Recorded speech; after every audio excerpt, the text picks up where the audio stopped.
En el nombre del Padre, y del Hijo, y del Espíritu Santo. Amén. Unámonos a la oración de Jesús. Padre nuestro que estás en el cielo, santificado sea tu nombre. Venga a nosotros tu reino. Hágase tu voluntad en la tierra como en el cielo. Danos hoy nuestro pan de cada día. Perdona nuestras ofensas, como también nosotros perdonamos a los que nos ofenden. No nos dejes caer en tentación y líbranos del mal. En el nombre del Padre, y del Hijo, y del Espíritu Santo. Amén. Queridos amigos, la razón por la que el darwinismo resultó tan polémico es porque pretendía explicar el origen del ser humano en términos completamente materialistas y en términos ajenos a cualquier intervención que no fuera la intervención de las leyes de la física, la química y la estadística. Eso quiere decir que el darwinismo presenta al ser humano como un fruto del azar. Es común, cuando uno está familiarizado con estos temas, es común encontrar expresiones como: al universo no le importa quién eres tú, al universo no le importa si tú existes o no, porque se supone que cada persona, cada uno de nosotros, sería el producto de un azar. Esto tiene repercusiones muy serias, que yo creo que ya en este momento del Congreso usted las percibe.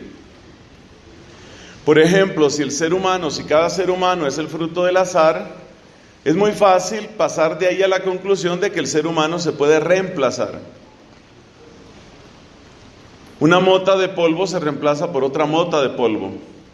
Un neutrón se reemplaza por otro neutrón. Y de hecho así ha sucedido. Por ejemplo, mientras desarrollaba su revolución militar y política en China, Mao Zedong utilizó una estrategia que implicaba muertes masivas. Su ejército era muy numeroso, el de Mao Zedong, pero estaba muy mal armado. Entonces lo que hacía él era enfrentar un ejército extraordinariamente numeroso contra los soldados del emperador, que eran pocos en número pero muy armados. El efecto final era una carnicería bárbara, con pérdidas humanas en el orden de los miles y miles, pero se lograba poco a poco ir haciendo avanzar la revolución. Es famosa la anécdota cuando alguno de sus subalternos le comenta y le dice sobre este tema de la cantidad de gente que está muriendo en esa guerra. Entonces él pregunta: ¿cuántos murieron en la última batalla? Vamos a decir aquí una cifra cualquiera, 12,000. Y dice él: murieron 12,000. 12,000 los hacemos en una noche. Esa es la actitud materialista. El ser humano es reemplazable. No hay nada particularmente único en ti. O es decir, eres tan único como puede ser un número primo, más o menos eso. Esa es la unicidad que tú tienes, pero eres reemplazable. Si eres reemplazable, eres utilizable. Si eres utilizable, eres engañable. Esas son las consecuencias. Y eso es lo que han mostrado las ideologías de tipo ateo, ya sea de ateísmo teórico o de ateísmo práctico. Por eso, muchos cristianos se rebelaron contra el darwinismo en su pretensión de explicar al ser humano en términos de fuerzas anónimas y por lo tanto como un producto puro del azar. Pero claro, del lado darwinista y materialista la pregunta es, bueno, ¿y qué hay en el ser humano que no se explique de esa manera? ¿Qué hay en el ser humano que sea irreducible a la materia? Ese es nuestro tema de esta tarde, en esta conferencia. ¿Qué hay en el ser humano que es irreducible a la materia? En nuestra charla anterior, dentro de esta línea que se me ha encomendado, mostrábamos que lo inmaterial también es real. Ese fue el propósito y esa fue la argumentación de ayer. Quiero subrayar la palabra argumentación. Nosotros no estamos presentando aquí buenos deseos, ni estamos rasgándonos las vestiduras, ni estamos diciendo simplemente, oh, qué terribles son ustedes, señores ateos. No, estamos presentando argumentos. Y es muy necesario que especialmente los jóvenes se acostumbren a eso.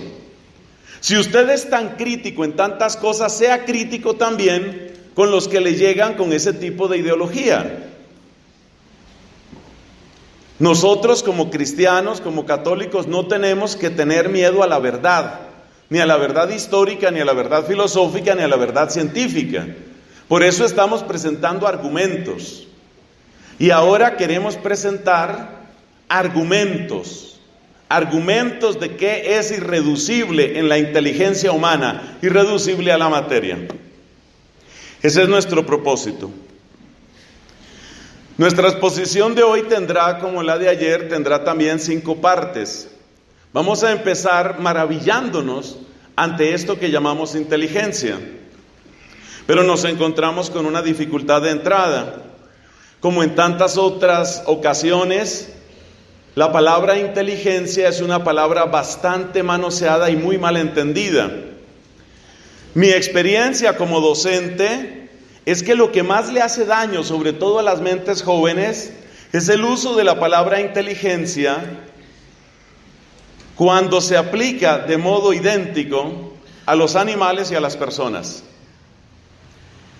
Gatos muy inteligentes, perros inteligentísimos, elefantes que son genios, ratones a los que nadie puede sobrepasar, amibas con alto cociente intelectual. Entonces llega el momento en el que uno dice, el único bruto soy yo. Porque todo el mundo es inteligente, todos son inteligentes. El uso de la palabra inteligencia aplicado en un mismo sentido a animales y hombres ha hecho un daño terrible. Entonces vamos a hablar sobre la inteligencia. Me puse a hacer una investigación en muchos lugares de internet y en muchas fuentes sobre qué suele asociarse con la inteligencia. Y encontré 10 elementos que pueden servirle. Por ejemplo, inteligencia es capacidad asociada con resolver problemas, procesar datos, conectar campos de información que no son obvios, por ejemplo, extender una solución a un contexto inesperado, inexplorado, organizar grandes cantidades de información en estructuras jerárquicas, hacer análisis hipotéticos, el famoso what if del inglés, ¿qué pasa si?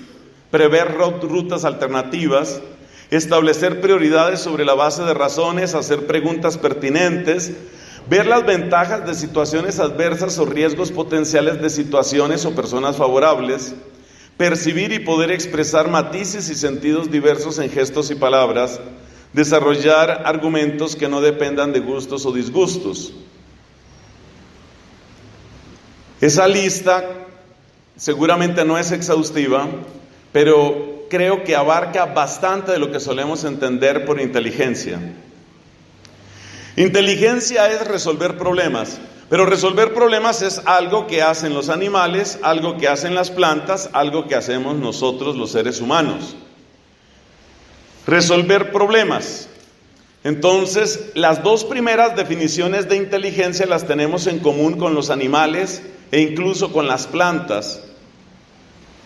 Nos vamos a dar cuenta que también lo tenemos en común con máquinas que nosotros mismos hacemos. Así, por ejemplo, un computador resuelve cosas. Un computador diseña estrategias. Hasta donde llega mi conocimiento, el último gran juego de inteligencia que ha sido conquistado por los computadores es el juego conocido como Go.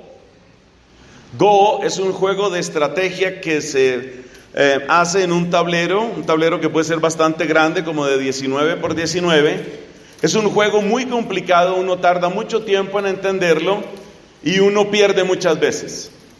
Pero hay campeones de Go, obviamente, y hay campeones internacionales de Go, y hay un campeón mundial de Go. Es un juego extremadamente difícil porque las posibilidades son casi infinitas. Bueno, pues ya un computador ya le ganó al campeón mundial de Go. Ustedes saben que también un computador, el famoso Deep Blue, le ganó al campeón mundial de ajedrez en ese tiempo, Garry Kasparov. O sea que los computadores no solamente parecen aptos para resolver problemas, sino que los resuelven mejor que nosotros. Pero ya vamos a ver en qué consiste ese tipo de resolución de problemas. Con el favor de Dios, mañana examinaremos un poco más el tema de la inteligencia artificial, incluyendo temas de robótica y de redes neuronales, porque hay muchas personas que están absolutamente asombradas, y es lógico el asombro, pero incluso hasta el punto de sentir que nuestra inteligencia ya se quedó corta. Sobre eso hablaremos el día de mañana. Vamos hacia allá, hacia hablar de si la inteligencia artificial es el siguiente paso en la evolución, como lo están predicando algunos en nuestros días. Es un tema absolutamente apasionante. Robótica, inteligencia artificial, redes neuronales, algoritmos que crean algoritmos. ¿Qué significa eso desde el punto de vista de estos análisis sobre la evolución? Pero por lo pronto mucha gente está de acuerdo en que la inteligencia sirve para resolver problemas. La inteligencia también sirve para procesar datos. Y en esto también hace mucho tiempo que nos ganan no solamente los computadores, sino también los animales. El procesamiento de datos es impresionante. La resolución, por ejemplo, del ojo de un águila es una resolución que puede procesar muchísimos megas, no tengo la cifra exacta, pero muchísimos megas de datos al mismo tiempo, y acomodar su cuerpo, su vuelo, su velocidad para alcanzar la presa. Diseñar una máquina que hiciera lo que hace un águila, creo que está todavía por fuera de nuestras posibilidades, pero se puede estudiar. ¿Qué más hace la inteligencia? Conectar campos de información que no son obvios. Esto es muy propio de los genios.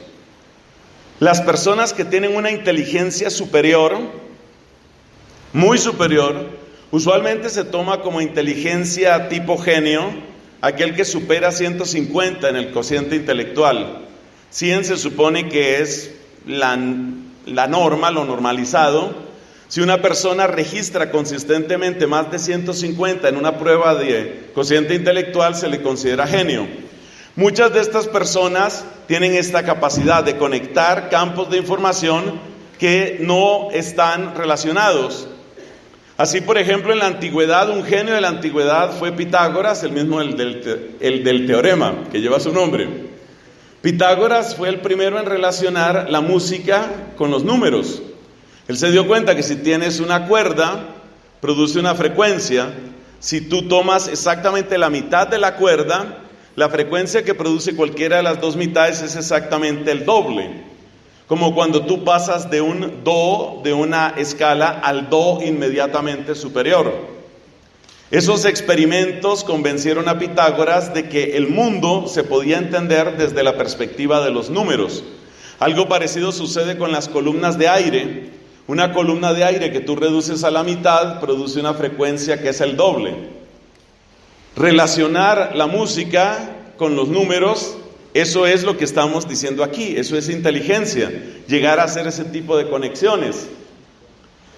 Louis de Broglie, el famoso físico, fue uno de los grandes genios en el siglo XX. Resulta que cuando se empieza a estudiar la naturaleza de la luz, siempre había la discusión entre si la luz era corpúsculo o era onda. Finalmente se llegó a la conclusión de que era ambas cosas o ninguna de las dos. A veces exhibe naturaleza corpuscular, a veces exhibe naturaleza ondulatoria.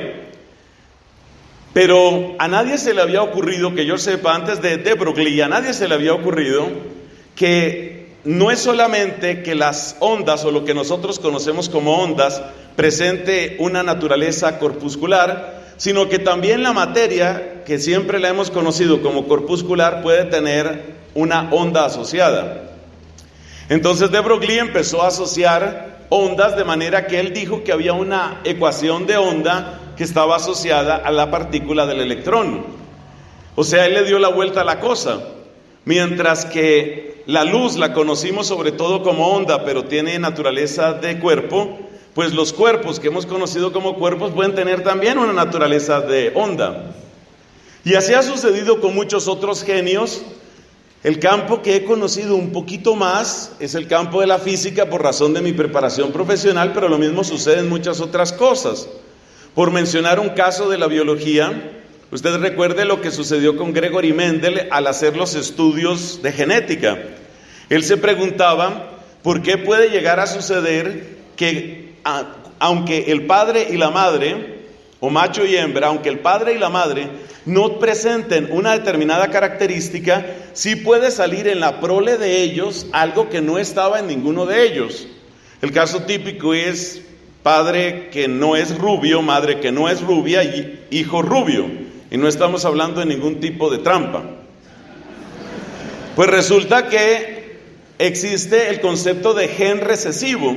El concepto de gen recesivo es un concepto que combina matemáticas, combina estadística, porcentajes y biología. Eso es inteligencia, lograr hacer ese tipo de conexiones. Y de estos ejemplos tenemos muchos. La creación de la tabla periódica es algo absolutamente fascinante. O sea, cómo este hombre se da cuenta de que la clasificación hay que hacerla no por pesos atómicos, sino por números atómicos. Y eso cambió completamente las cosas. Eso hizo posible la tabla periódica y a partir de ahí un cambio total dentro de la química. Entonces la inteligencia conecta campos muy, muy diversos. La inteligencia organiza grandes cantidades de información en estructuras jerárquicas. Esta es la definición de sabiduría para Santo Tomás. Si usted abre una de las dos grandes obras de Tomás, la Suma contra Gentiles, usted se da cuenta que hay una definición de lo que es el realmente inteligente. Santo Tomás lo llama el sabio, sapiens. Y dice Santo Tomás, lo propio del sabio es ordenar. Lo propio del sabio es darse cuenta qué depende de qué y por consiguiente en dónde están los primeros principios, dónde están las primeras causas y por consiguiente cuáles son las últimas consecuencias que podemos esperar de algo.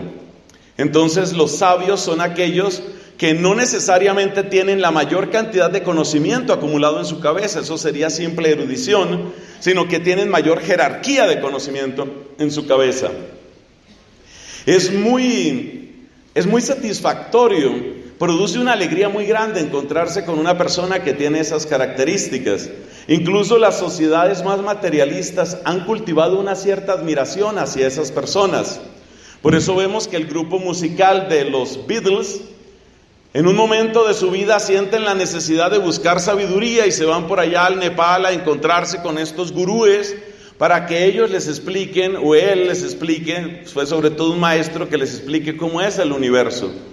O sea, tú puedes tener todo el sexo que quieras, toda la droga que quieras, todo el trago que quieras y toda la fama que quieras. Y sin embargo, hay algo dentro de ti que todavía tiene apetito por orden y jerarquía, primeros principios. Lo mismo sucede con otras series de televisión como la muy conocida en su tiempo, la serie de Kung Fu, el maestro oriental. Eso de ir donde un maestro, ir donde un sabio, eso produce una gran satisfacción. Es parte de la admiración perenne que sentimos por personas como Leonardo da Vinci. Inteligencia también es hacer análisis hipotéticos. ¿Qué pasa o qué pasaría si? Este es un tipo de inteligencia que tarda en desarrollarse. Estaba leyendo hace poco, mientras preparaba estos temas, estaba leyendo que hay una maduración en el cerebro. El cerebro termina de madurar, según algunos autores, hacia los 25, 26 años. Por eso, es una señal de genialidad que una persona con mucha menor edad que esa, por ejemplo, un adolescente, tenga la capacidad de hacerse este tipo de preguntas. Si usted quiere identificar si hay posibles genios dentro de su clase, dentro de su grupo de amigos, usted examine si son personas que son capaces de hacer esta clase de preguntas. Lo que suele suceder en años de adolescencia y hacia hasta un poco más de los 20 años, es que la persona prefiere tomar el riesgo y ver qué pasa. O sea, que la realidad me cuente qué es lo que me va a suceder. Pero que un joven sea capaz de detenerse y de analizar las consecuencias y qué pasaría si esto y esto a dónde conduce, no suele ser tan frecuente. Pero es una señal de una inteligencia no solo en términos racionales, sino también emocionales muy elevada. Esto explica también por qué el marketing ataca tanto a la población juvenil. En términos sencillos y menos técnicos, podríamos decir que los jóvenes son mucho más impulsivos, algo que todos hemos sabido desde siempre. Todos hemos sido mucho más impulsivos en nuestra adolescencia y juventud. Entonces, esta es una de las razones por las que interesa, por ejemplo, bajar la edad de votación. Es una pura estrategia. Porque cuanto más baja sea la edad de votación, vas a tener un mayor número de personas a las que puedes manipular emocionalmente. Si a esto se une el hecho de que la juventud es una época en la que tú estás construyendo tu identidad, muchas veces negando el mundo de los adultos, entonces tienes un cóctel perfecto para lograr los cambios sociales que tú quieres a base de democracia. Porque entonces le ofreces a esa juventud: yo soy el cambio, yo traigo las nuevas ideas, voten por mí. Son jóvenes que usualmente tienen poca capacidad de preguntarse qué pasa si, esto a dónde conduce, y entonces esos jóvenes pues van a ser manipulados y van a ser la fuerza para producir un cambio social. Es una de las muchas estrategias de la izquierda política en tiempos recientes. No sigo con política, avancemos. Sexto, inteligencia es establecer prioridades sobre la base de razones.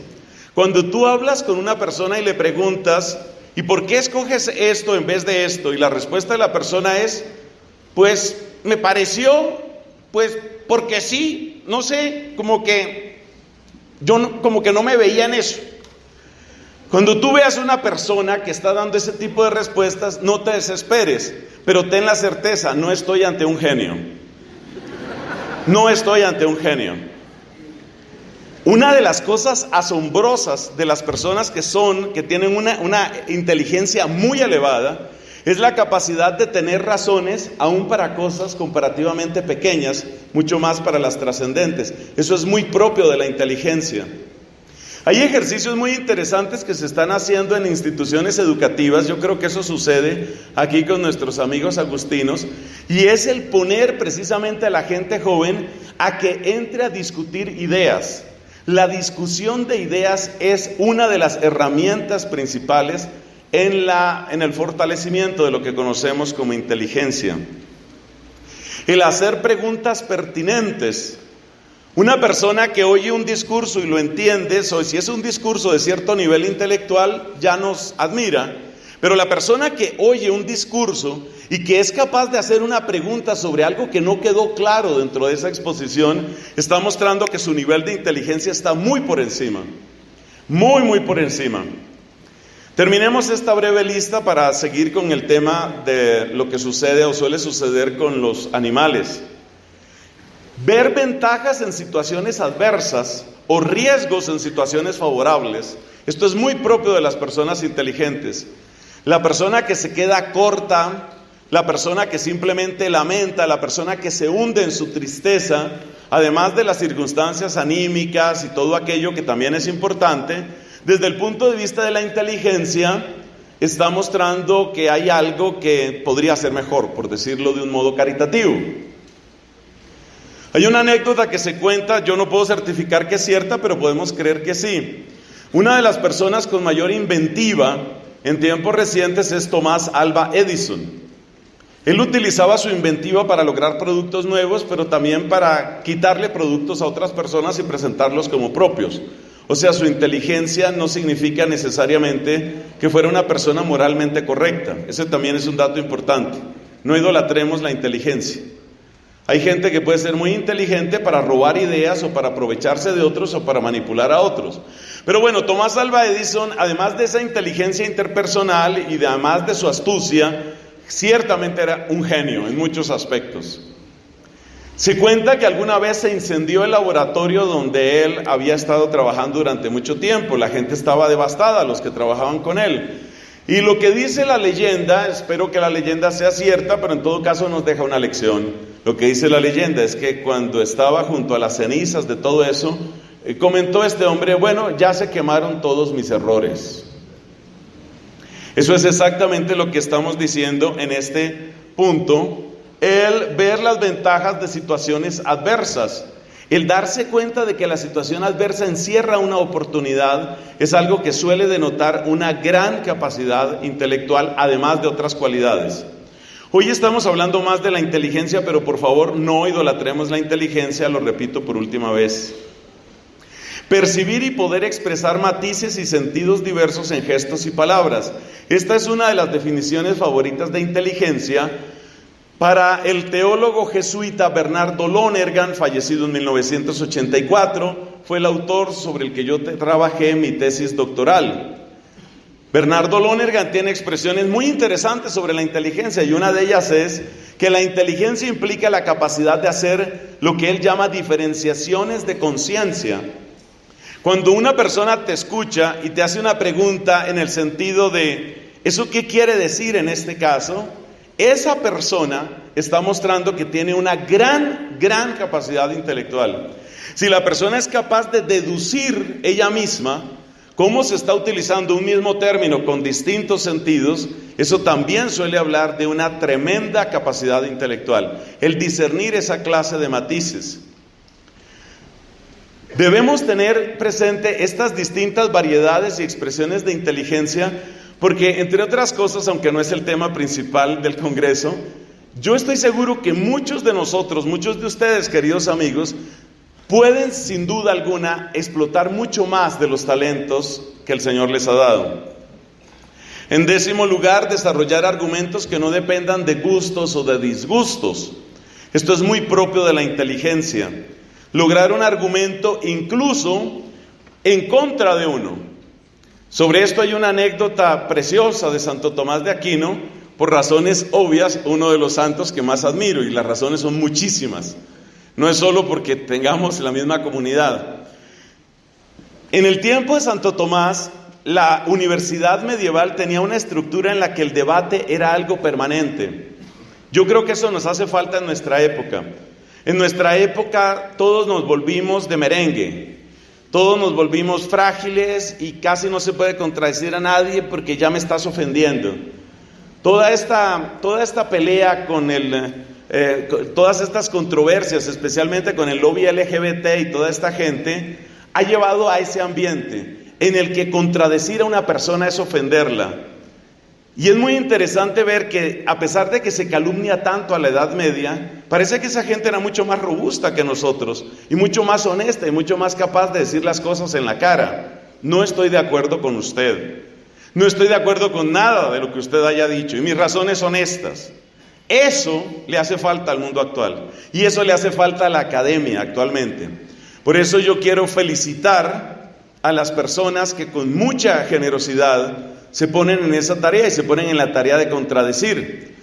Y en ese sentido, yo me voy a atrever a pedir un aplauso para el Instituto Discovery, que es uno de los que tiene ese valor de oponerse y el valor de presentar razones. Eso es muy bueno.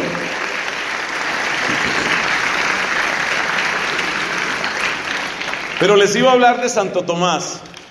En alguno de esos debates, el opositor de Tomás presentó sus motivos, sus razones.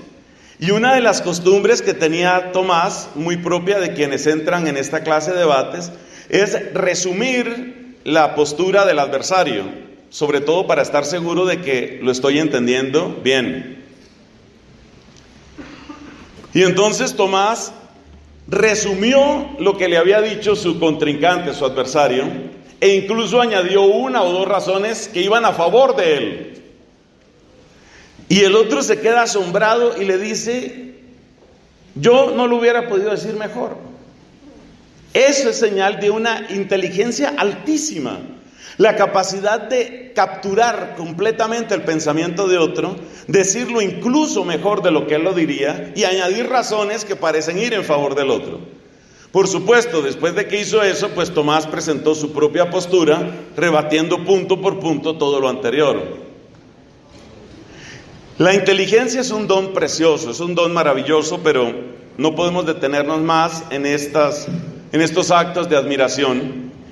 Nos hacemos la pregunta, ¿hasta dónde llega la llamada inteligencia animal? ¿Por qué he hecho este elenco de inteligencia, de rasgos de inteligencia? Porque cuando tomamos en serio todos esos rasgos, podemos preguntarnos mejor si es justo hablar de inteligencia animal. La verdad es que la inteligencia, lo que se suele llamar inteligencia animal, corresponde a los puntos 1.1 y 1.2 antes mencionados. El ejemplo típico de 1.1, es decir, lo de resolver problemas, es el que todos conocemos, el chimpancé que apila cajas para alcanzar un racimo de bananos. Entonces la gente ve que están las cajas dispersas, está el racimo de bananos que está demasiado alto y el chimpancé en un determinado momento empieza a apilar las cajas. Y entonces la gente dice, ¡qué animal tan inteligente! Es muy inteligente. René Descartes tenía un chiste, para que ustedes no crean que los filósofos no hacen chistes, los filósofos también tienen sus chistes. Decía Descartes, y eso fue obviamente mucho tiempo antes de Darwin, decía, el mono, refiriéndose a todos estos primates, el mono es tan inteligente, tanto que no habla, para que no lo pongan a trabajar.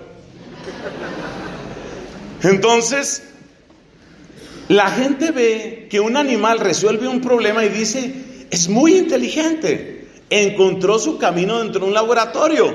Es muy inteligente. El elefante que tenía que abrir una cerradura complicada de madera, que tenía varios pestillos, varias piezas, y en orden logra abrirlo. Es un animal muy inteligente. Si lo piensas bien, estamos únicamente en el 1.1 y recuerda que hay desde 1.1 hasta 1.10. El ejemplo típico del 1.2 es el comportamiento del salmón, el procesar muchísimos datos, es el comportamiento del salmón.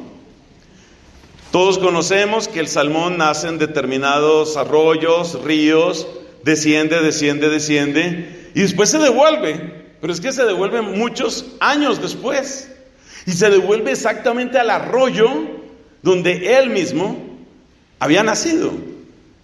O sea, ¿cómo lo logra? O sea, tú te imaginas metido dentro de esa agua para encontrar la ruta, además del esfuerzo físico que eso tiene, y del oso ocasional que aparecerá y te convierte en su desayuno, su almuerzo o su cena. El salmón es muy inteligente en ese sentido y llega hasta el mismo punto. Y lo mismo podríamos decir de muchos otros, del procesamiento de datos. Mi ejemplo favorito hoy por hoy no es el del salmón, sino la abeja. Cuando una abeja encuentra una cantidad notable de polen, vuelve a la colmena, pero tiene que contarles a las otras abejas dónde está el polen. ¿Cómo hace la abeja para comunicar esa información? La abeja hace una extraña danza. Esa danza, que tiene forma de 8, parecía una cosa completamente aleatoria. No lo es. Resulta que el eje mayor de ese 8 que hace la abeja forma un ángulo con el sol. Y el ángulo que forma el 8 de la abeja con el sol es el ángulo que informa en qué dirección se encuentra el polen con respecto a la colmena. Es un sistema absolutamente sofisticado. Es increíble. Y el procesamiento de datos es también muy alto, porque te puedes imaginar cuántos datos se necesitan para ver en qué ángulo está el polen con respecto a la colmena, en qué ángulo está el sol, y ahora cómo tengo yo que danzar. Eso me parece como esa penitencia en que le decían a uno, haga el 8, ¿no? Pues la abeja hace el 8. La abeja hace el 8 y le logra contar a las otras abejas y lo logra. Entonces la gente dice, la abeja es muy inteligente. Además de estas anécdotas, pues hay un número de cerca de 3.200 millones de videos de gatos que son todos inteligentes. Todos los gatos son inteligentes, especialmente el gato que tienes en tu casa. Todos los gaticos son inteligentes, todos los perritos son inteligentes. Y la gente quiere a sus animalitos y la gente dice, es que lo único que le falta es hablar. Pero ya Descartes nos explicó por qué no hablan. ¿Cuáles son las características y los límites de esta inteligencia animal? Esa es nuestra tercera parte. Son 5 partes. Vamos navegando a buen ritmo, gracias a Dios. ¿Cuáles son las características de la inteligencia animal?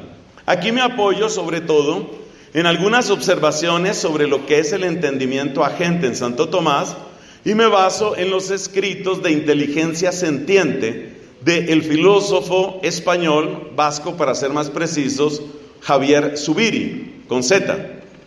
Es uno de los que más ha analizado lo que es la peculiaridad de la llamada inteligencia animal y en qué consiste la inteligencia humana por contraste. Características de la inteligencia animal. Bueno, la primera característica es que hay una formalidad estimúlica. ¿Qué quiere decir eso? El conocimiento procesado por los animales, también en aquellas instancias en que los llamamos inteligentes, el conocimiento procesado por esos animales está completamente en función de los estímulos. Expliquemos todavía mejor eso porque es un concepto fundamental dentro de esta charla. Cuando actúas para resolver algo, es lo que decíamos, los problemas. El animal resuelve un problema. Ese problema es, necesitamos néctar o polen. Realmente la abeja no busca polen, la abeja busca néctar. Necesitamos néctar. Hay un problema para resolver. ¿Cuáles son los problemas? ¿A qué llamamos problemas desde el punto de vista animal? Los problemas desde el punto de vista animal son todos sensoriales, estimúlicos. Hambre, sed, sueño o deseo de descansar, deseo de placer, o sea, deseo de aparearse, deseo de compañía, deseo de estimulación sensorial. Entonces, la primera característica que tiene la inteligencia llamada animal es que se limita a esa formalidad estimúlica. Es decir, es conocimiento o procedimiento que resuelve algo. Esta es la característica central de la inteligencia animal. Espero que con algunos otros ejemplos posteriores veamos por qué esto es tan serio. Repito, inteligencia animal es el procedimiento por el cual se quiere resolver. Conocimiento o procedimiento, para proceder se necesita un conocer, ¿no? Conocimiento o procedimiento con el cual se quiere resolver algo. Y ese algo está conectado con estímulos sensoriales.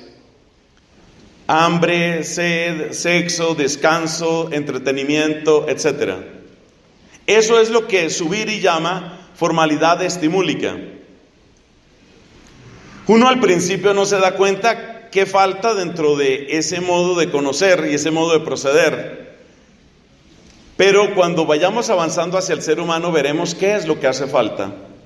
Lo que hace falta es la pregunta, ¿qué son las cosas en sí mismas? La pregunta gratuita por el ser, ¿esto qué es? ¿Esto qué es? Esa es la gran pregunta. La inteligencia animal tiene curiosidad, eso se nota más en unos animales que en otros. De los animales más curiosos, pues todos sabemos los gatos.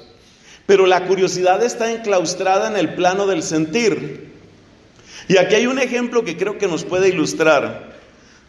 Ustedes habrán visto, yo también he visto algunos de esos videos, en los que una persona juega con un gatico y utiliza uno de estos aparatos, como este láser. Entonces tú le pones así el láser a una altura y el gato dispara su algoritmo, dispara su software y dice, tengo que atrapar ese extraño animal, insecto, lo que sea que emite esa luz, y el gato se pone en posición de ataque, salta y en ese momento tú dices, ¿y qué haces? mueves la lucecita o desapareces la luz y el gato se queda perplejo. Quienes hayan hecho ese juego con los gatos, yo no tengo gato ni paciencia para gatos, pero quienes hayan hecho ese juego con los gatos se habrán dado cuenta de algo muy interesante. Y es que el gato no logra captar qué es lo que está sucediendo. O sea, típicamente un gato intenta y vuelve a intentar y vuelve a intentar, y llega un momento en el que llega a una conclusión: es un animal inatrapable, es un insecto inatrapable, ya lo deja ahí, ya ponga su luz si quiere, pero... Es lo que decía Lonergan: he's not able to realize what's going on. No logra comprender qué es lo que está sucediendo. Comprender qué es lo que está sucediendo significa entrar en la dimensión del ser y no del estímulo. El gato se queda en el estímulo. Luz, se mueve, atrapar. Así funciona el gato. El ser humano es posible que al principio haga algo parecido, pero luego dice: oye, pero espérate, ¿eso qué es? ¿Eso qué es? Esa es la pregunta por el ser. Esa es la pregunta por lo que las cosas son en sí mismas. ¿Eso qué es? Decía Lonergan, las dos preguntas grandes de la inteligencia son: what is it? ¿Qué es esto? Y luego la segunda pregunta: ¿is it so? ¿De verdad es así? Esas son las dos grandes preguntas de la inteligencia. Y esas son las preguntas que no aparecen en el animal. El animal no se hace esa pregunta. El animal queda atrapado en el estímulo, de modo que si le repites el mismo estímulo, vuelve y lo hace. Entonces, una especie superior, como es el caso del ser humano, puede manipular a una especie inferior. Considera el caso de la fecundación, la obtención de semen. ¿Qué hay que hacer para obtener semen? Pues se necesita obviamente que el animal se excite. Pero como se ha estudiado mucho, ¿qué hace que un animal se excite? Es decir, ¿qué sustancias hay que utilizar? ¿Qué olores? ¿Qué contexto? ¿Qué de todo? ¿Qué tacto? Entonces se logra la excitación. Y ese animal muere sin saber qué fue lo que le hicieron. Él no se da cuenta qué es lo que está sucediendo. What's going on? No se da cuenta de eso. Es decir, queda enclaustrado en el estímulo. Lo que libera, lo que hace superar al estímulo es la pregunta: ¿esto qué es? ¿Qué es en realidad? El diseño de las trampas para pájaros es un ejemplo muy interesante de esto. Resulta que donde se hacen cultivos, por ejemplo de maíz, a veces hay pájaros, diversas especies, qué sé yo, cuervos tal vez, que caen y que se quieren comer esas mazorcas, quieren comerse ese maíz. Entonces, ¿qué es lo que se hace? Se utiliza un espantapájaros. Entonces, el espantapájaros, el diseño de un espantapájaros es una cosa interesante. Porque tú puedes, al principio yo leí la historia de un espantapájaros para que usted vea todas las cosas que uno tiene que leer cuando lo invitan a algo de esto. La historia de un espantapájaros. Entonces, ¿cómo empieza el espantapájaros? El espantapájaros empieza con que tú pones algo que se parece a un ser humano. Y los pájaros no se acercan en 1 o 2 días.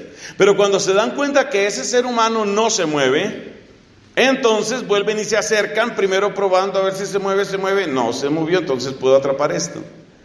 Pero en la guerra entre pájaros y agricultores, siempre gana el agricultor, porque va un paso adelante. Entonces el agricultor le agrega movimiento, le agrega ruido, le agrega cosas al espantapájaro y finalmente el espantapájaro ya no vuelve.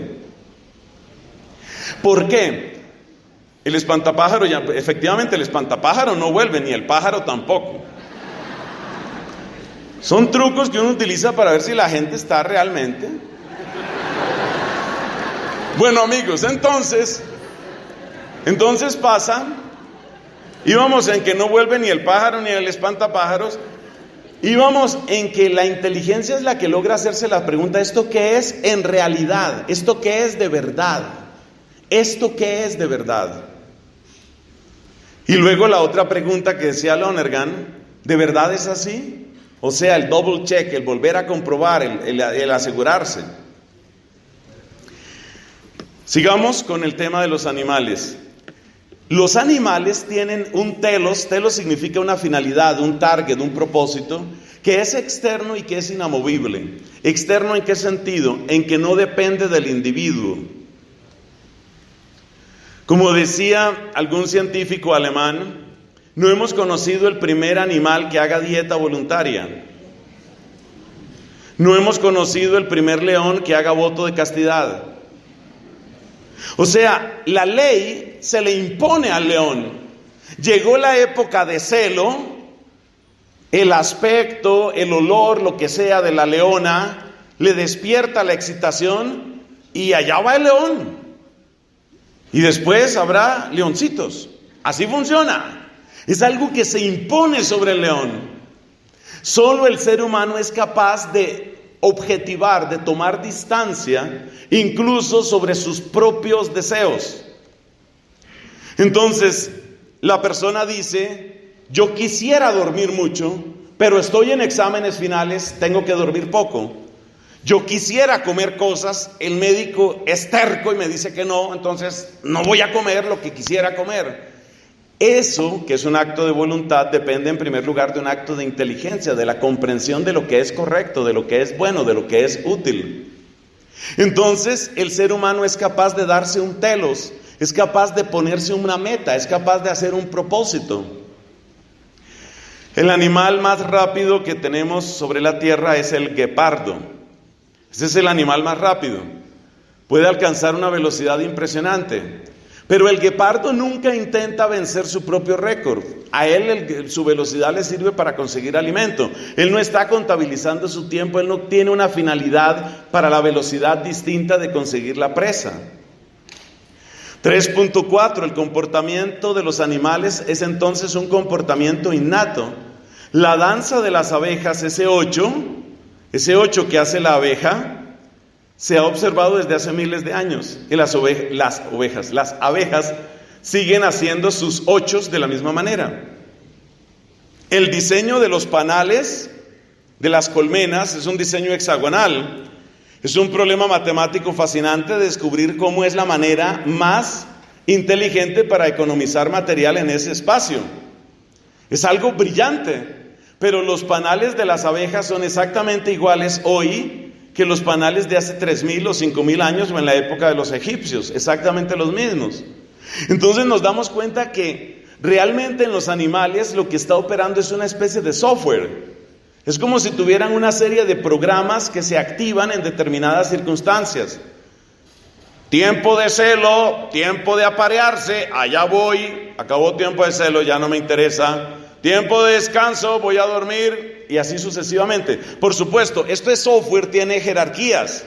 Si voy a dormir pero me van a matar, entonces resulta que supervivencia es más importante que sueño.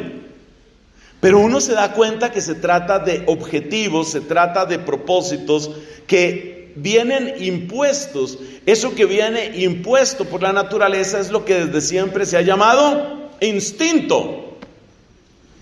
Eso se llama instinto. Y la capacidad de levantarse sobre el instinto para preguntarse qué es realmente lo que está sucediendo y la capacidad de trabajar incluso en contra del instinto, eso es algo privativo del que puede hacer el análisis de qué es lo que está sucediendo. La transmisibilidad es muy baja. Sí hay transmisibilidad. ¿Qué llamamos aquí? Transmisibilidad es la educación, por ejemplo, de mamá osa a hijo oso. Hay transmisibilidad, pero la transmisibilidad es baja en el volumen de contenido y es baja porque en muchas especies simplemente parece que no existe. No hemos visto nunca a la mamá pez enseñándole al hijo, así no se nada, así no es. Ya te he dicho que así no es. Si sigues nadando así, no vas a llegar muy lejos. Esa no es la mamá pez. La mamá pez no hace eso. Nace y se desarrolla y parece que llevara su software adentro. A eso llamamos instinto. Por todas estas razones, afirmamos, la inteligencia animal realmente deberíamos llamarla como lo que es instinto y es destreza. Eso es lo que ellos tienen. Tienen instinto y tienen destreza. Utilizar la palabra inteligencia es desastroso porque comete un error antropológico y filosófico que se paga muy caro. Precisamente, todos aquellos que tienen una visión materialista del ser humano quieren fortalecer, subrayar, reteñir, destacar, no sé qué otra palabra debo usar, todo lo que tenemos en común con los seres humanos, todo lo que tenemos en común los seres humanos con los animales. Y dentro de ese programa de colocar al ser humano como un animal más, dentro de ese programa, que es un programa ideológico, no es un programa filosófico, no es un programa intelectualmente honesto, es un programa ideológico. Igualar al ser humano con las demás especies animales. Dentro de ese programa ideológico hay dos cosas que son muy importantes. Primera, exaltar todo lo animal, presentándolo lo más próximo posible al ser humano. Y segundo, rebajar todo lo humano, presentándolo todo lo más posible al animal. Es un tema, es un programa ideológico. Lo que se quiere con eso es impulsar, empujar una agenda materialista en el mundo académico, en el mundo universitario, en el mundo de la educación. Lo que se quiere es que tú te mires a ti mismo como un animal más, porque el día que tú descubras lo que es grandioso y lo que es eterno en ti, ese día vas a adquirir una libertad con la que no van a poder luchar tan fácilmente los gobiernos y poderes de este mundo. Esa es la razón por la que la agenda materialista es tan importante. En la medida en que la agenda materialista va ganando terreno, las personas se consideran simplemente como máquinas que tienen necesidades, es decir, quedan restringidas a lo que antes hemos llamado, ¿dónde estaba eso? Quedan restringidas a esto que hemos llamado formalidad estimúlica. Yo quiero decir a todos, pero especialmente a los más jóvenes que están aquí presentes entre nosotros, eso es lo que quiere el mundo, que tú te vuelvas formalidad estimúlica, que tú te vuelvas una máquina de respuestas. Tengo hambre, como, tengo sexo, me apareo, tengo sueño, descanso, quiero, lo logro. Eso es lo que se quiere, pero resulta que tú tienes, como ser humano, tú tienes algo absolutamente maravilloso, que es la capacidad no solo de resolver problemas. ¿Resolver problemas qué es? Resolver problemas es, mi cuerpo está excitable y quiero experimentar placer sexual. ¿Qué hago? ¿Qué hago? ¿Qué hago? Por ejemplo, veo pornografía. Eso es quedarse en el régimen puramente estimúlico. Pero si tú eres una persona consciente y despiertas tu inteligencia, tú te preguntas si realmente es digno de ti, si es digno de la persona que sale en la pantalla, si es digno de tu familia, si es digno de tu futuro, si es lo mejor para todos ver esa pornografía. Eso es lo que el mundo no quiere. Quiere que tú seas una máquina que simplemente responde a estímulos. Es muy importante que nos demos cuenta que hay un programa ideológico detrás de todo esto. Ahora bien, ¿qué es entonces lo particular nuestro? La mejor manera que he encontrado de expresarlo, basándome en estos autores, Santo Tomás, Lonergan, Zubiri y otros, la mejor manera que he encontrado es destacando esta palabra que está aquí. El animal resuelve problemas, el humano hace preguntas. Por supuesto que nosotros también resolvemos problemas, pero incluso en la solución de los problemas más sencillos, nosotros utilizamos inteligencia. Así, por ejemplo, hay personas que tienen una dieta en la que les piden que beban más agua. Entonces la persona no siente mucha sed, pero siguiendo la recomendación médica dice, debo beber más agua. No tengo muchas ganas, pero debo beber más agua. O al contrario, hay otras circunstancias en las que les piden a las personas, usted debe beber menos agua. Tengo gente muy cercana en mi familia que está en esa condición. Es mucho menos conocida, usted debe beber menos agua. Entonces la persona puede tener una gran sed, pero además de la sed tiene inteligencia. Eso es lo que no quiere la presión ideológica actual. No quiere que tú recuerdes que tú tienes inteligencia, que entre el estímulo y la respuesta hay una cosa maravillosa que se llama inteligencia. Y la inteligencia es la que hace preguntas, y la pregunta que se hace es, por ejemplo, ¿cuánta agua debo beber? O este es el tiempo para tener sexo, o este es el tiempo para descansar, o esto es lo que me conviene comer. Esas son las preguntas. Entonces, el ser humano también resuelve problemas, pero lo propio del ser humano está en esa expresión. El humano hace preguntas. Lo primero propio de la pregunta, vamos a examinar lo que sucede con las preguntas. Lo primero propio de la pregunta es la búsqueda del ser, y por favor nadie tenga miedo a la terminología filosófica. La búsqueda del ser es simplemente la pregunta que tú te haces. Oye, ¿ese es un nuevo animal? ¿Ese es un nuevo animal o es un láser sobre la pared? Eso es metafísica, esto que estás viendo aquí, así empieza la metafísica. ¿Qué es esto? ¿Qué es esto? Oh, llegaron los aliens, llegaron extraterrestres, están danzando sobre nosotros, está creciendo. No, tú te preguntas, ¿qué es esto? ¿Qué es? Ese es el destino de la inteligencia. La inteligencia tuya es una irresistible atracción hacia el ser y la verdad. Es una de las definiciones más bonitas que proviene de autores como estos dos que he mencionado, Lonergan y Santo Tomás. ¿Qué es tu inteligencia? Es una irresistible atracción hacia el ser y la verdad. El toro que se excita y eyacula para que haya semen, él no sabe nada de la verdad de lo que le están haciendo. Simplemente logró la satisfacción que quería. Entonces date cuenta. La inteligencia es una irresistible atracción. Santo Tomás lo llama un apetito. Así como cuando uno tiene hambre y tiene apetito de comer algo, así también la inteligencia es apetito. Necesito verdad, necesito cuál es la verdad en esto. Por supuesto, la gran herramienta que tiene el ser humano para buscar esa verdad se llama preguntas. Por eso es tan importante hacer preguntas. Y por eso, si ustedes quieren leer, quieren averiguar el nivel pedagógico real de un colegio, de una institución, ustedes pregúntense dónde están las preguntas y qué tanto se puede hacer preguntas. Un fenómeno que se está presentando en Norteamérica, con todo el respeto a nuestros invitados norteamericanos, es que cada vez más se hace más difícil hacer preguntas. Y cada vez hay más la idea de que los estudiantes, especialmente los estudiantes de college, tienen que estar protegidos. Viven dentro de burbujas. Y dentro de esas burbujas nada debe interrumpir el paraíso en el que están. Y a esas burbujas las llaman en Estados Unidos espacios seguros, safe spaces. Y tú tienes que conservar a tus muchachos, a tus niñas, están metidos ahí en burbujas. Y si llega alguien que, por ejemplo, habla de que la libertad o la vida son otra cosa, entonces, no, ese que no hable aquí, que no hable aquí. Si llega alguien y dice, oye, tenemos datos científicos que dicen que realmente la especie humana es binaria.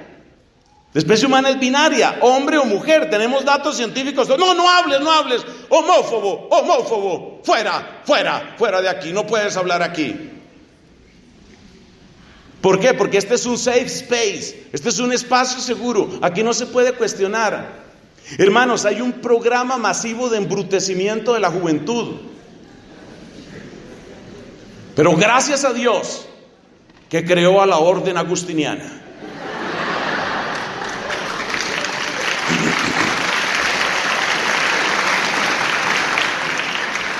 Vamos a ver si despertamos los dominicos con esto que estamos viendo. Vamos a ver. Eso todavía no está del todo claro. Porque nosotros los dominicos estamos demasiado inclinados, por lo menos aquí en Colombia, demasiado inclinados frente a cuáles son los temas que se puede y lo que no se puede, que no disgustemos, que no disonemos. Lo segundo propio de la pregunta es establecer relaciones entre el ser y el conocer, y ahí es donde entra la famosa teoría de las causas. Lo tercero propio de la pregunta es el rodeo de irrealidad. Esto le encantaba a Javier Zubiri. Rodeo de irrealidad es el preguntarse qué pasaría si esto no estuviera, o de qué otro modo puede ser esto. Los animales y las plantas aceptan la realidad como es. Si hay, si no hay, no hay. El ser humano tiene la capacidad de crear ramas de irrealidad, y las ramas de irrealidad son las que producen la libertad. A mí me parece impresionante, por ejemplo, la victoria sobre el comunismo en la Unión Soviética, porque en el pasado reciente de la humanidad es difícil pensar un experimento en el que se haya inyectado a más personas con una sola ideología. Y sin embargo hubo personas en la Unión Soviética que fueron capaces de decir, un momento, y si no es comunismo, ¿qué podría ser? Esto es maravilloso, este es el poder de la mente humana. La gente que es capaz de decir, ¿y si no fuera esto, qué podría ser? Hace poco veía un documental sobre el resurgimiento del confucianismo en China, que es otro experimento increíble, porque el comunismo cuando llega a China quiere erradicar absolutamente toda raíz de confucianismo, porque le parece que es burgués, y le parece que es demasiado jerárquico, y le parece que está a favor del imperio, es imperialista. Pero a pesar de todo lo que hicieron, hubo personas que se preguntaron, bueno, ¿y qué tal? ¿Y qué tal que tuviera razón él? Esa es la libertad. La libertad empieza en esa capacidad de pregunta. Y es muy importante que todos, especialmente nuestros jóvenes, se hagan esas preguntas. Bueno, un momento, ¿y el mundo por qué tiene que ser así? Pues ¿de qué otra manera podría ser esto? Eso es muy propio de las preguntas. Lo cuarto propio de la pregunta es la aplicación derivada o la deducción, que es lo que permite el paso de la ciencia a la tecnología. Tú haces una investigación, por ejemplo, sobre la presión atmosférica y diseñas una bomba de extracción de agua. Utilizas un conocimiento teórico y deduces algo y produces algo. Eso es maravilloso dentro de la inteligencia y es el fruto, la raíz de todas las novedades de la tecnología. Lo quinto propio de la pregunta es la reflexión completa, que casi siempre sucede solo en los filósofos y en los teólogos. ¿Qué no he preguntado? ¿Qué me hace falta? Ese es un nivel muy alto de pregunta, muy, muy alto. Mi muy admirado Tomás de Aquino, esa es una de las preguntas que tenía. Él trató de diseñar la Suma Teológica de manera que no le faltara ninguna pregunta pertinente. Es impresionante. Cuando uno examina las propiedades de lo que es preguntar, lo que implica preguntar y la libertad que trae preguntar, uno llega a una conclusión forzosa. Y es que eso es lo que encontramos en los números del 1.3 al 1.10 de la lista que hicimos al principio.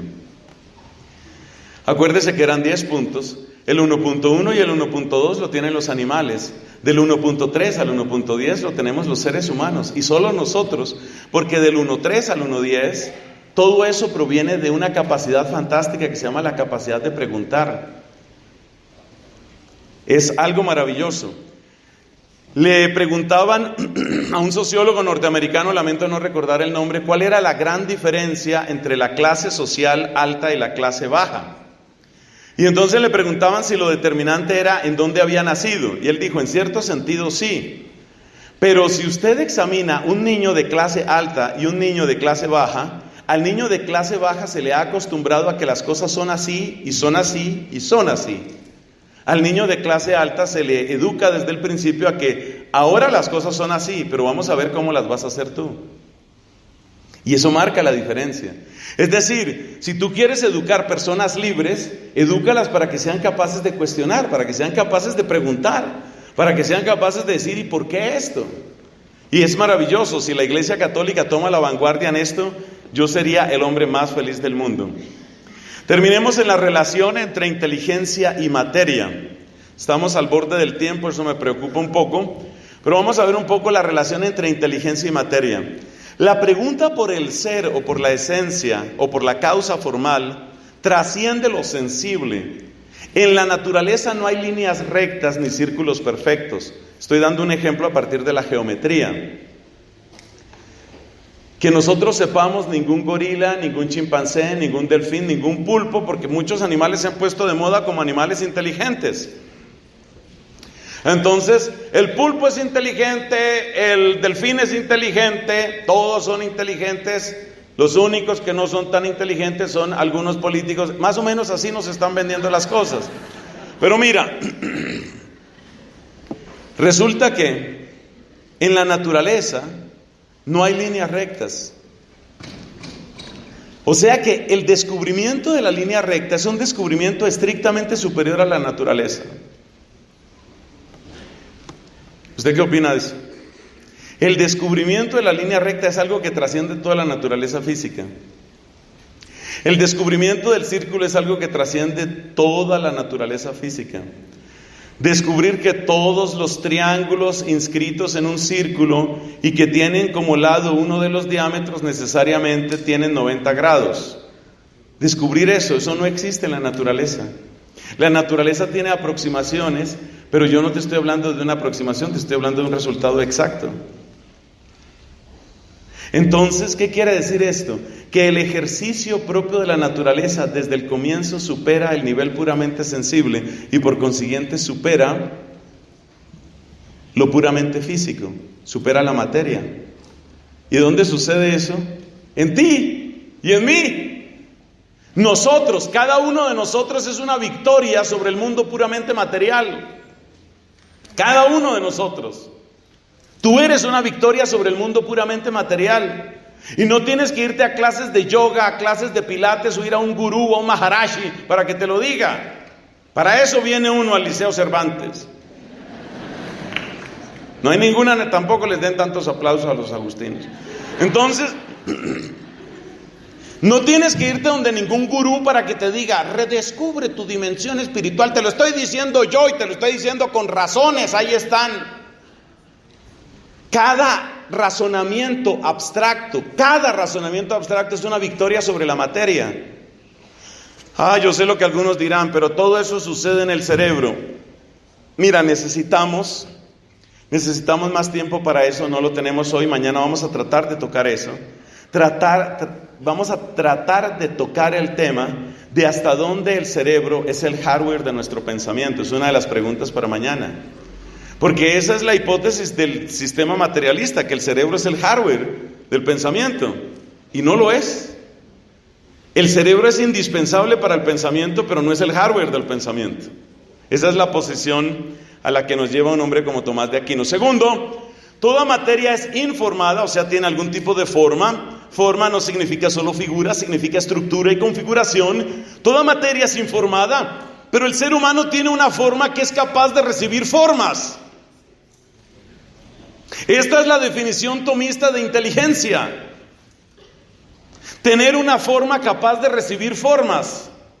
Entonces, si yo tomo un objeto material como una piedra, la piedra tiene una forma. Forma no es solo figura, es también estructura, configuración. La piedra tiene una forma, pero la piedra no puede recibir otra forma sin perder la suya. En cambio, tú sí puedes recibir una forma sin perder tu forma. Tú sigues siendo un ser humano y eres capaz de pensar en galaxias, en bicicletas, en investigación oceanográfica, en problemas ecológicos, en problemas de filosofía, en los recuerdos de tu infancia. Tú puedes pensar todo eso y sigues siendo tú. O sea que tu forma es capaz de recibir otras formas. Eso ya lo dijo Aristóteles en su famosa frase que causó admiración en Santo Tomás. Y esa frase en latín es: anima est quodam modo omnia. El alma es de algún modo todas las cosas. El alma es una forma capaz de recibir otras formas. Esto es absolutamente increíble. Eso no sucede en los animales. Lo lamento mucho, eso no pasa en los animales. ¿Y por qué sabemos que no pasa en los animales? Porque en los animales todo queda y sigue vinculado a el elemento sensible. Los medievales llamaban a eso intellectus patiens, el entendimiento pasivo. Entonces lo propio de la inteligencia humana está ahí. Ahora, ¿cómo llegan las cosas al intellectus patiens? ¿Cómo es posible que lleguen cosas a la inteligencia? ¿Cómo es posible que yo, sin dejar de ser un ser humano que tiene su propia forma, pueda recibir otras formas? ¿Cómo es posible eso? Tiene que haber una fuerza dentro de mí que hace posible ese elemento de abstracción. Ese elemento dentro de mí es lo que se llama el entendimiento agente, intellectus agens.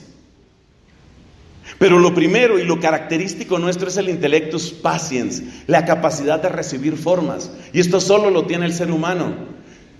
Me gusta que quieras a tu gato, a tu canario, a tu pez o lo que tú tengas. Me encanta que tengas todo eso.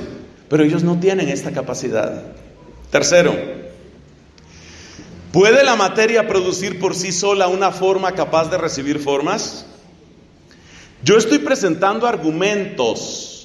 ¿Puede la materia producir por sí sola una forma capaz de recibir formas? Acuérdate que esa es la definición de inteligencia dentro de este planteamiento razonado. Hay algo absurdo en tal suposición. La forma capaz de recibir formas es capaz de replicar esas formas en otras instancias de materia. Acuérdate el ejemplo que dimos ayer de la bicicleta. Tú eres un ser humano, pero tú puedes tener el diseño de una bicicleta en tu cabeza.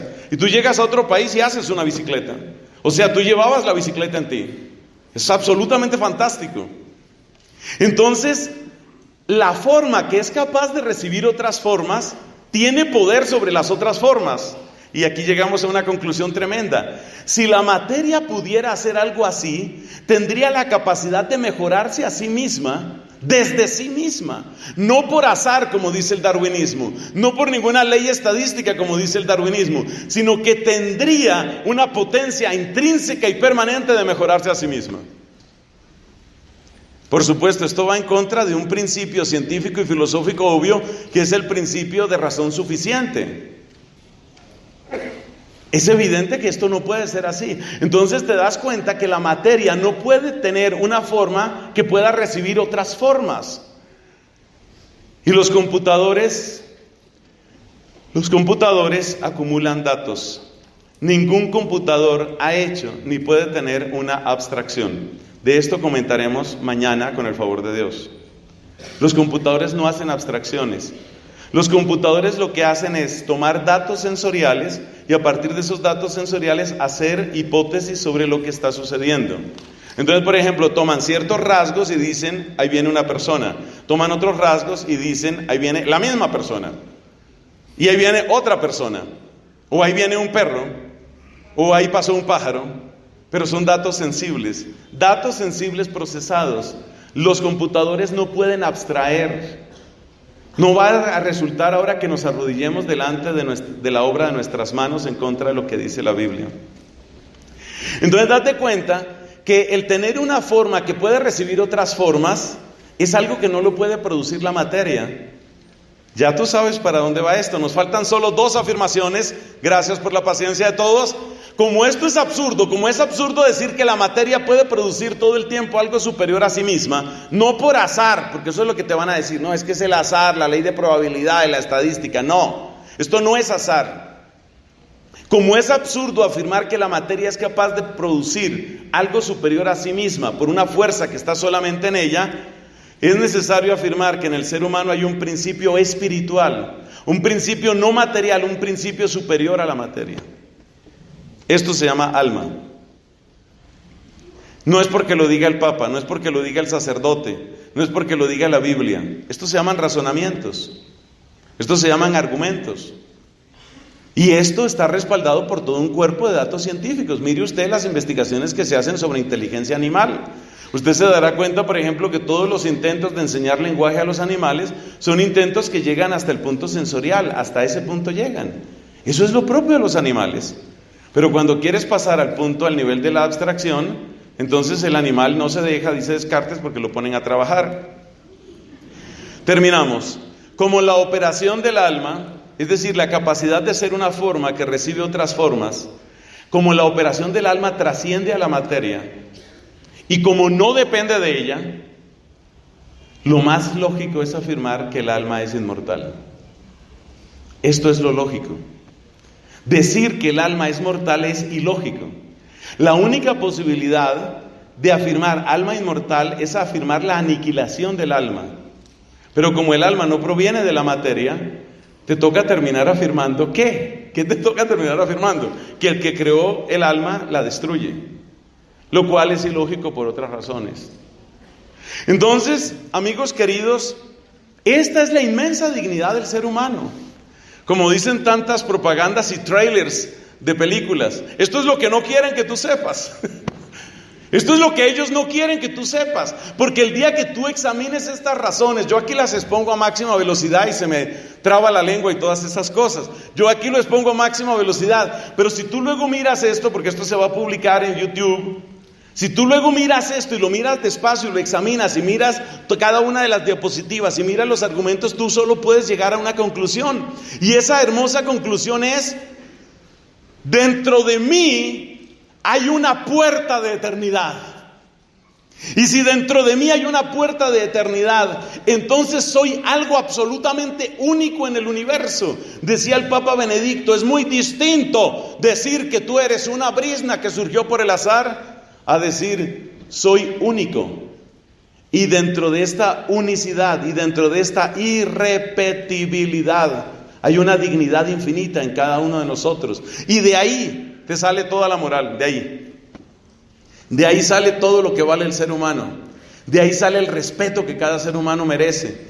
De ahí sale el valor del cuerpo humano. De ahí sale toda la antropología y de ahí sale toda la ética. Es un valor inmenso. Resumen, por favor, no se vendan barato. Muchas gracias.